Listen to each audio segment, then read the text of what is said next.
Oh, reading is fun and that is great, but now it's time for art with escape. Wow, thanks for the theme song on the jaw harp. Buenos dias, artistas. Hello, artists. Emily the art dog and I are going to show you how to work with ordinary foam trays that things like meat come on, sometimes vegetables come on. We're going to work with some sales slips, some paper bags. Not everyone has a lot of art supplies at their homes, so I'm trying to come up with lessons that people can do just by saving ordinary things before you throw them out. So the first thing I want to show you is this rubbing that I did by making a drawing on a styrofoam meat tray, and then I rubbed it with a crayon. This was on the bottom of the tray, and I rubbed that also. A while ago I did a texture hunt and we did a lot of rubbing. So here is the foam tray, and I drew the picture, and watch what I do now. This is something people can do who don't have paint, because for a lot of our project today we're going to be painting. This way you can do this with us even if you don't have paint at your house, okay? I'm going to take a dark crayon. I'm going to put it sideways, like that. And then I'm going to rub it, and my drawing is going to appear. If you rub with a light crayon, it still works, but it's harder to see the drawing because you don't have much contrast with the white part and the colored part, okay? So that's why a dark crayon is going to work better for this. So now I have a cool picture that I drew on a meat tray, and then I rubbed it with a crayon. And it's crooked, and if that bothers you, cut it out and then glue it down to something else, okay? So let me quickly show you how I did that. It's very, very simple how I did the first step. And I can't find my pencil. So I took one of these trays that I think chicken came on this. And before I cut it up, see this part right here? Look. You can take your paper and rub that symbol if you want to. Alright? Let's see what happens here. Hey, that's pretty neat. So the trays, some of them come with their own built-in item that you can rub. But let's say you want to make a drawing like this. What you do is you cut the sides of the tray off. Because I'm going to make my drawing here, because this recycle symbol would interfere with my artwork. Unless you like it like that. If you like it like that, you don't have to. You can use it on the back. That's fine. You're the artist. You decide. Okay? So now, I've just been saving these meat trays for a few weeks.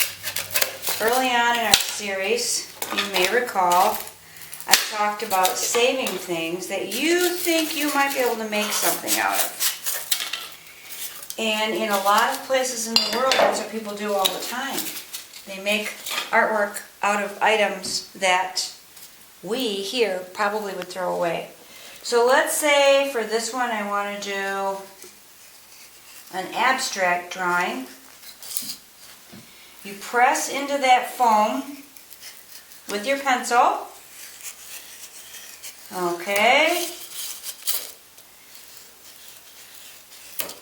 That's a very simple abstract drawing. Now, I'm going to take a paper, I'm going to put it on top, and I'm going to make a rubbing.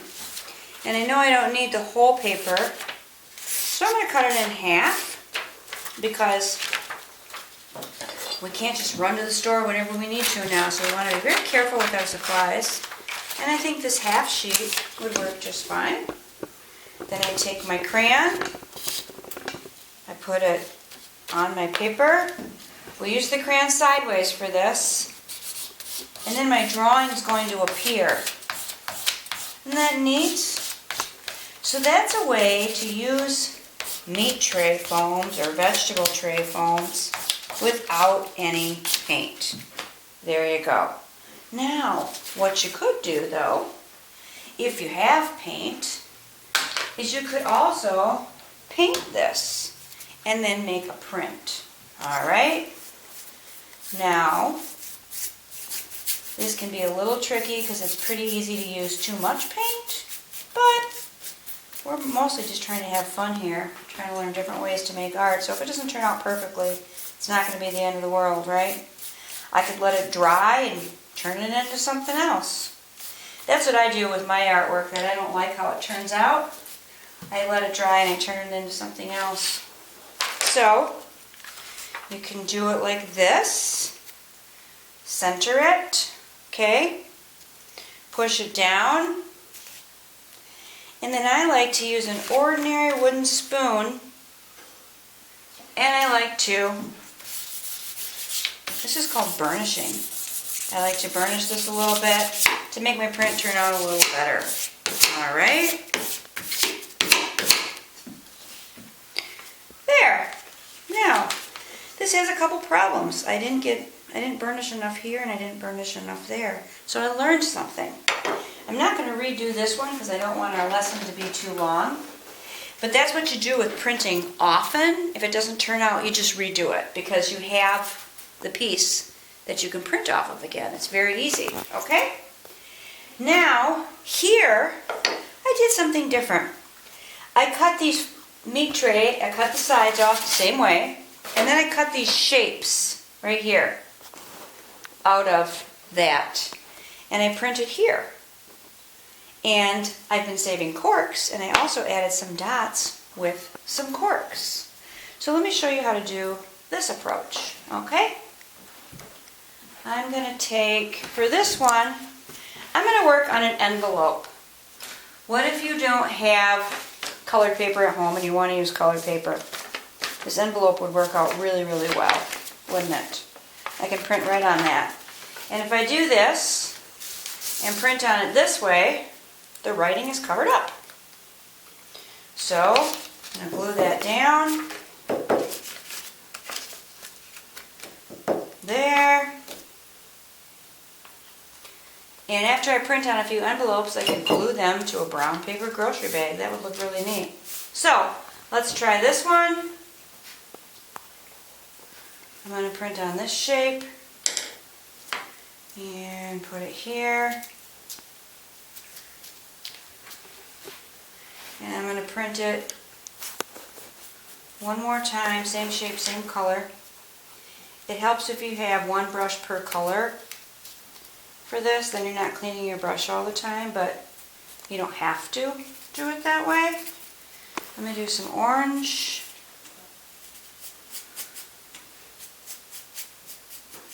Okay.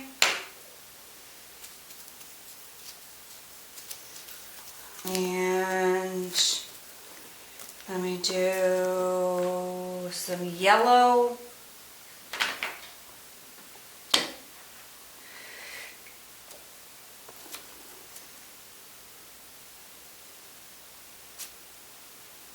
Here.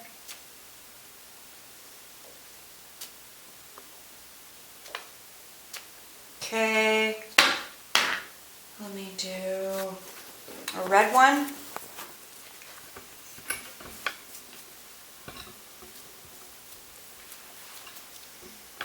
Okay.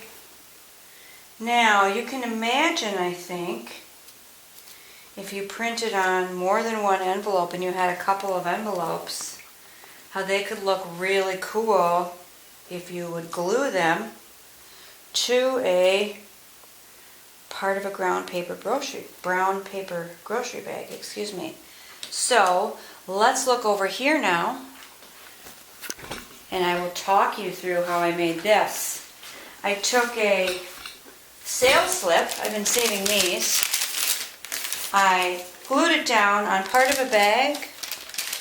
I took my corks that you see over here and I printed some dots on the sales slip. Then I cut the front off of a brown paper bag, and I printed these same shapes that I did on this envelope on this bag. Basically, you could work like this for probably a few weeks and not discover all the ways you can print like this. That's my guess. But try to imagine that I printed on this envelope too, like this one, and I had two printed envelopes. I think they would look really cool, also glued to a brown paper bag. And you could print, you could add cork prints, little round circles. You could add a seal slip print if you want. You could take a different print you did on regular paper and glue that down. There's kind of really no end to how you can do this. I sometimes think it's fun to explore multiple ways of doing the same project. So here, if you can imagine, I could print on the other envelope, glue that down, print on that one, glue that down, and then I could take these corks and maybe add some dots on the bag, all over the bag. Okay? So, I have shown you some ways to print using ordinary meat styrofoam trays. I have showed you how to make a drawing on a meat styrofoam tray and make a rubbing of it. Here's another example. And I've shown you how to print your drawing from your meat styrofoam tray. So, boys and girls, I hope you have a great time exploring printing with recycled items. I miss you. Bye-bye.